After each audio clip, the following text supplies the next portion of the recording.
Grandma, why do you always have a weird smell? Have you ever heard words like that? Maybe not so direct. But have you ever felt it?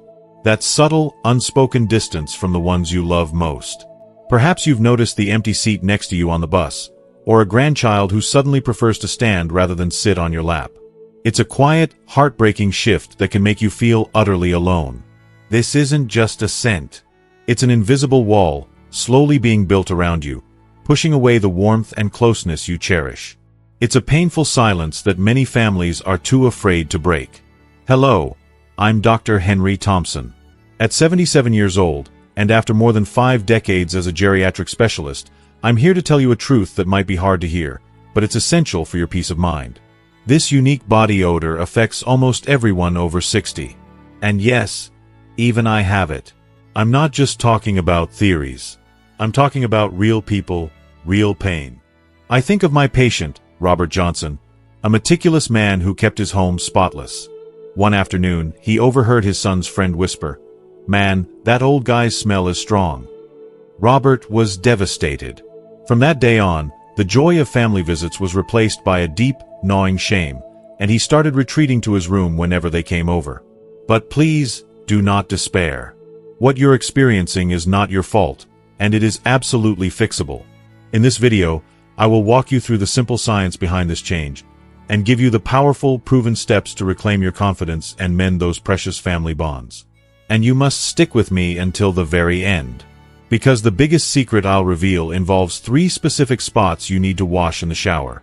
A staggering 90% of that unwelcome odor comes directly from these areas, yet almost everyone, unknowingly, misses them.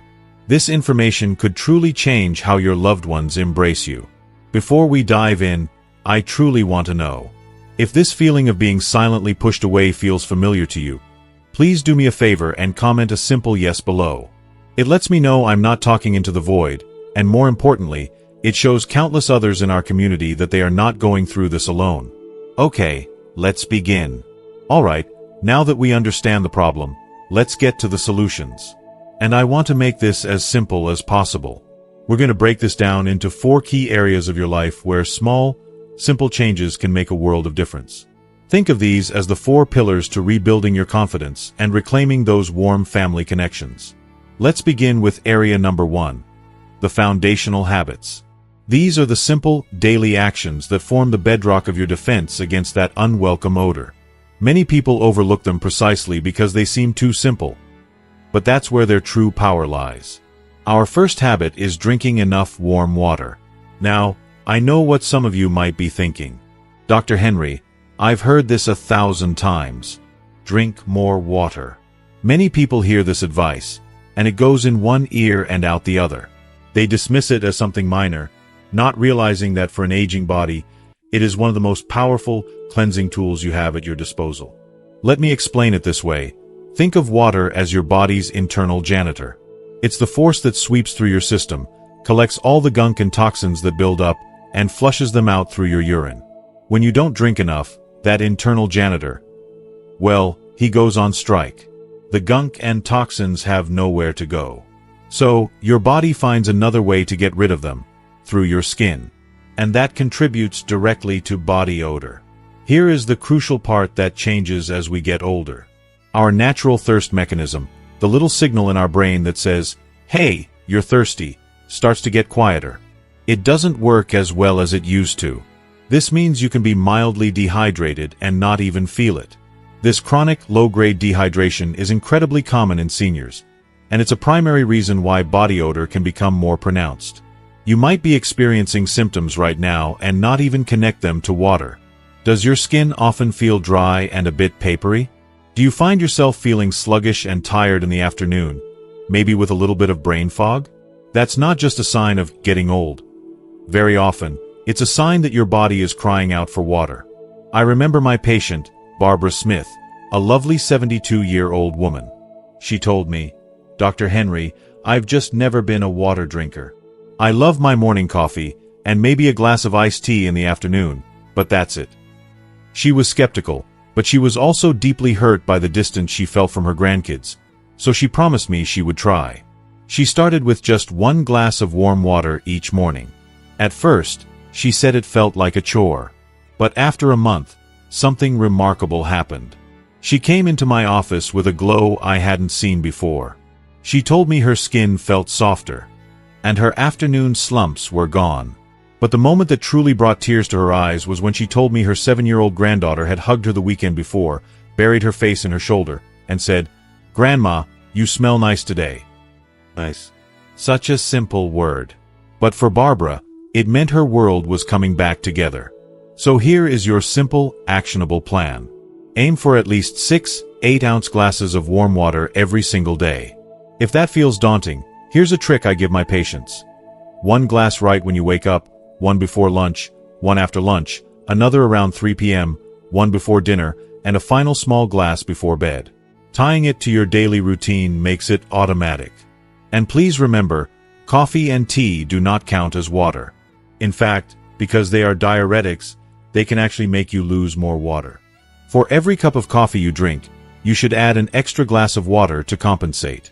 So, I'm asking you to make a small promise to yourself. Just start with 1 glass of warm water tomorrow morning, before anything else touches your lips. It's the first, most important step. Next, let's talk about the second foundational habit, taking light walks in the sun. When I say this, I can almost hear the objections. Dr. Henry, my knees ache. I get tired easily. Exercise is just too hard for me now. I hear you, and I understand completely. Please, do not worry. I am not suggesting you go out and train for a 5K race. I'm talking about something much gentler, much kinder to your body. A simple, 20-minute gentle stroll. The science behind this is fascinatingly simple. The mild sunlight, particularly in the morning or late afternoon, acts as a powerful, natural disinfectant. Its UV rays help to kill the odor-causing bacteria that live on the surface of your skin. At the same time, a gentle walk encourages your body to produce just enough sweat. Remember what we said earlier. As we age, our sweat production can drop by more than half. We lose that incredible, natural cleansing mechanism. A gentle walk coaxes just enough of that cleansing sweat to the surface, helping to push out the toxins that have been lingering in your pores. It's your body's way of giving itself a mini rinse from the inside out. The main symptom this habit addresses is that frustrating feeling of a persistent odor that lingers, even right after you've had a shower. You feel clean for an hour, maybe 2, and then it slowly starts to creep back. That's often because the bacteria on your skin are simply too established. You need an external force, like sunlight, to help clear them out. Let me tell you about William Moore. William was a proud man, a retired mail carrier who used to walk for miles every day. But at 76, arthritis in his knees had made him wary of movement. He told me, "Walking just hurts, document." He spent most of his days indoors, and he was meticulous about his hygiene, yet his daughter-in-law was always opening windows when she visited. He started with just 10 minutes a day, just to the end of his block and back. At first, he said his knees grumbled. He would get a little winded, but he stuck with it. After a few weeks, he told me something interesting. He said he felt cleaner, not just on the outside, but on a deeper level. The fresh air and the gentle sun seemed to be washing away more than just the odor. They were washing away the staleness of being indoors all the time. So here is the simple prescription. I want you to find 20 minutes in your day, either before 10 in the morning or after 4 in the afternoon, when the sun is not at its peak. Don't think of it as exercise. Think of it as your daily dose of fresh air and light. Walk at your own pace. If you need to stop and rest, that's perfectly fine. The goal isn't speed or distance. The goal is simply to move your body gently in the open air. Finally, for our third foundational habit, we need to talk about showering daily with warm water. This might sound obvious, but there is a crucial detail here that most people get wrong, and it makes the problem significantly worse. Many people believe that the hotter the water, the cleaner you get. So they turn the dial up, stepping into a shower that is scalding hot. This is one of the most damaging mistakes you can make. Our skin has a wonderful, natural protective barrier, sometimes called the acid mantle. This barrier is what keeps moisture in and bad bacteria out. When you blast your skin with extremely hot water, you strip that barrier away completely. It's like taking a harsh chemical cleaner to a fine wooden table. It removes the protective finish. This leaves your skin dry, irritated, and defenseless. And ironically, this damaged, unbalanced skin can actually become a better breeding ground for the very bacteria that cause odor. This becomes especially critical as we age because our skin is already naturally thinner and more delicate. That protective barrier is more fragile than it was at 20 or 30. That tight, dry, sometimes itchy feeling you might get right after a hot shower? That isn't the feeling of being clean. That is the feeling of your skin being stressed and damaged.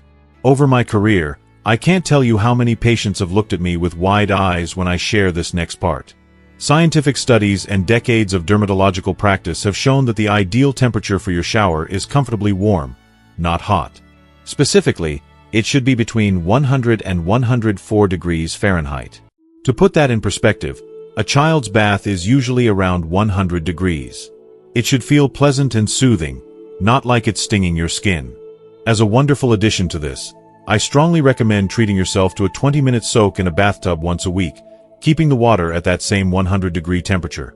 This gentle, prolonged exposure to warm water allows your pores to open up fully, releasing deep-seated dirt and oils in a way a quick shower just can't. So, here is your very simple call to action. Tonight, or the next time you step into the shower, just try turning the temperature knob down a little. Just a little bit. Find that sweet spot of comfortably warm. And if you've just had a light bulb moment, if you've realized you've been taking showers that are way too hot for years, I want you to do something for me. Go to the comments section right now and just type the word WOW. It lets me know that this information is hitting home, and it's time to make a change. As we bring our time together to a close, I want you to come back with me for a moment, to Carol Peterson, the woman we met at the very beginning of our journey today. Remember that innocent, yet heartbreaking question from her 7-year-old granddaughter? Remember the quiet tears she shed that night, feeling so utterly alone and confused? Well, after putting these simple, daily practices into her life for a few months, the story has a new ending. Today, her granddaughter doesn't just sit on her lap to watch television. She buries her face into Grandma's shoulder for a long hug, breathing in deep, feeling nothing but warmth and love. That connection, that simple, profound act of a grandchild wanting to be close, that is what we are fighting for.